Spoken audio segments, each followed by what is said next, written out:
ஒரு நாட்டின் பசுமை பரப்பு 33% இருக்க வேண்டும் என்கின்ற நிலையில் தமிழகத்தில் இருக்கிற பசுமை பரப்பு 23.77% இருக்கிறது. அதை 33% உயர்த்தப்பட வேண்டும் என்கின்ற வகையில் ஒரு 10 ஆண்டுகளில் 12,000 சதுர கிலோமீட்டர் பரப்புக்கு மரங்களை நட வேண்டும் என்கின்ற வகையிலான திட்டத்தை தீட்டி அந்த வகையில் கடந்த ஆண்டு வண்டலூரில் மரக்கன்றுகள் நடுகிற திட்டத்தை தொடங்கி இதுவரை 2,80,00,000 மரங்கள் அரசின் சார்பில் நடப்பட்டிருக்கிறது. ஏறத்தாழ 260 கோடி மரங்கள் நட்டால் மட்டுமே இந்த 33% என்கின்ற இலக்கை நாம் அடைய முடியும். இந்த 260 கோடி மரங்கள் என்பது 90 கோடி மரங்களை பொறுத்தவரை தமிழ்நாட்டில் இருக்கிற வனப்பரப்பு 11,729 சதுர கிலோமீட்டர். இந்த வனப்பரப்பில் 90 கோடி மரங்களும் வனம் அல்லாத மற்ற நிலங்கள், விவசாய நிலங்கள் என்று 175 கோடி மரங்களை அந்த பகுதிகளில் நடப்பட வேண்டும் என்கின்ற வகையில் இலக்கு நிர்ணயித்து செயலாற்றிக் கொண்டிருக்கிறார்கள். அரசு மட்டுமே இதை முழுமையாக செய்துவிட முடியாது.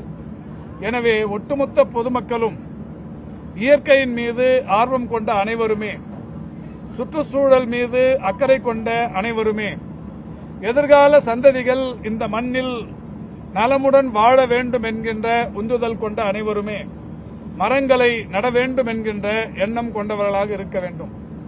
அத்தகைய எண்ணத்தை உருவாக்குகிற முயற்சியில்தான் நந்தனம் கலைக்கல்லூரி மாணவர்கள் இன்றைக்கு தங்களுடைய பெயர்களாலேயே 300 மரங்களை நட்டிருக்கிறார்கள். அவர்கள் 3 ஆண்டுக்கான பட்டப்படிப்பை முடித்து வெளியில் செல்லுகிற போது இந்த மரங்கள் எல்லாம் நன்கு வளர்ந்து பலன் தருகிற மரங்களாக இருக்கும். இந்த மரங்கள் இன்றைக்கு நடப்பட்டிருக்கிறது. அடுத்த ஆண்டு இதே நாளில் இதே வளாகத்தில் இந்த மரங்களை நட்டு பராமரித்துக் கொண்டிருக்கிற இந்த 300 மாணவ மாணவியர்களுக்கு பசுமை சைதையின் சார்பில் பசுமை காவலர் என்கின்ற விருதும் தரப்படவிருக்கிறது. அந்த வகையில் இன்றைக்கு இந்த மரக்கன்றுகள் நடும் நிகழ்ச்சி மிக சிறப்பாக நடைபெற்று முடிந்திருக்கிறது. அதோடு மட்டுமல்லாது நம்முடைய மாண்புமிகு தமிழ்நாட்டின் முதலமைச்சர் அவர்கள் எப்படி புதுமை பெண் என்கின்ற ஒரு திட்டத்தை கொண்டு வந்து தமிழ்நாட்டில் அரசு கலைக்கல்லூரிகள், மருத்துவக் கல்லூரிகள், பொறியியல் கல்லூரிகள் போன்ற உயர்கல்வியில் படிக்கிற அத்துணை மாணவ மாணவிகளுக்கும் யாரெல்லாம் 6ஆம் வகுப்பு முதல் 12ஆம் வகுப்பு வரை அரசு பள்ளிகளில் படித்தார்களோ அவர்களுக்கெல்லாம் மாதந்தோறும் 1000 ரூபாய் தருகிற திட்டத்தை தொடங்கி கடந்த 2 ஆண்டுகளாக அந்த திட்டம் மிக சிறப்பாக நடைபெற்றுக் கொண்டிருக்கிறது. அந்த வகையில் கடந்த 2 ஆண்டுகளில் மட்டும் 4,81,075 மாணவிகள் அந்த திட்டத்தின் மூலம் பயன்பெற்றிருக்கிறார்கள். மாணவர்களும் அந்த திட்டத்தில் பயன்பெற வேண்டும் என்கின்ற நல்ல நோக்கத்தோடு மாண்புமிகு தமிழ்நாட்டின் முதலமைச்சர் அவர்கள் இந்த ஆண்டு தமிழ் புதல்வன் என்கின்ற திட்டத்தை கடந்த வாரம் கோவையில் தொடங்கி வைத்தார்கள்.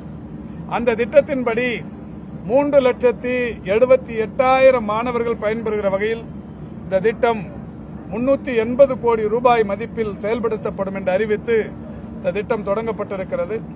அந்த திட்டத்தின்படி அநேகமாக சென்னையில் இது முதலிடம் என்றார்கள். சென்னையில் மட்டுமல்ல, தமிழ்நாட்டிலேயே இதுதான் அரசு கலைக்கல்லூரி நந்தனம் தான் முதலிடத்தில் இருக்கும் என்று கருதுகிறேன். 1189 மாணவர்கள் இந்த ஆண்டு அந்த திட்டத்தின் மூலம் பயன்பெறவிருக்கிறார்கள்.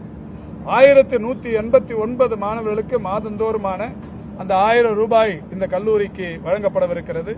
அந்த வகையில் இப்பொழுது ஃபர்ஸ்ட் ஃபேஸ் என்கின்ற வகையில் முதல் ஆணை பெற்றிருக்கிற ஒரு 103 பேருக்கு இன்றைக்கு இந்த ஆணைகள் வழங்கப்பட்டிருக்கிறது. அது மட்டுமல்லாது இந்தியன் ஆயில் கார்ப்பரேஷன் என்கின்ற ஒரு நிறுவனம் CSR பங்களிப்பிலிருந்து ஒரு 100 கணினிகளை இந்த கல்லூரிக்கு தந்திருக்கிறார்கள்.